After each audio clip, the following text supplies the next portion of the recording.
Calling bell বেজে উঠতেই দরজার আই হলে উঁকি মেরে যাকে দেখতে পেলুম তার চোখের কোনো চামড়া নেই, আর গায়ের চামড়া ছাই বর্ণ।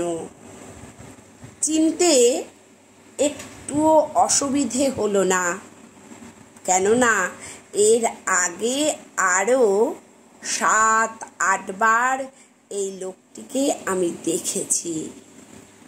শেষ দেখি 76 সালে যমুনোত্রীর পথে।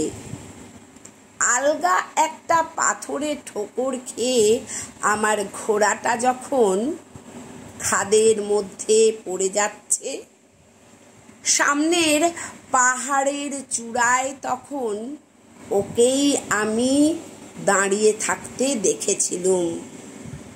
পথের উপরে ঝুঁকে পড়া একটা গাছের ডাল আঁকড়ে ধরে সেবার আমি বেঁচে যাই। মুখটা আমি চিনে রেখেছি, তাই ওকে দেখবা মাত্র আমার বুকের রক্ত ছলকে ওঠে। আমি বুঝতে পারি মৃত্যু আমার দরজায় এসে দাঁড়িয়েছে। আজও কি ওকে আমি ফিরিয়ে দিতে পারবো? কথাটা ভাবতে ভাবতেই আমি ঘুরে দাঁড়াই এবং জীবনের হাত দুখানা আঁকড়ে ধরে বলি, সময় বড় কম, এসো আর দেরি না করে আমাদের ঝগড়াটাকে এবার মিটিয়ে নেওয়া যাক।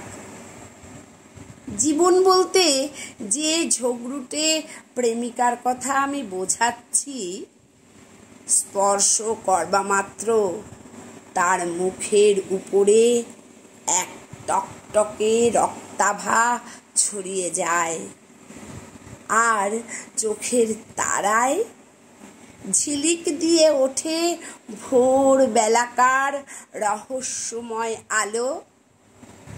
মুখ নামিয়ে সে বলে, কিন্তু কলিং বেল যে বেজেই যাচ্ছে।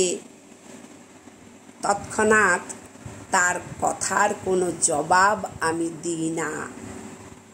জীবনকে আমি আমার বুকের মধ্যে টেনে নিই, তারপর তার শরীরের উষ্ণ আর্দ্রতার মধ্যে ডুবে যেতে যেতে বলি, বাজুক, এখন আর আমার কোনো তাড়া নেই। বাজুক, এখন আর আমার কোনো তাড়া নেই।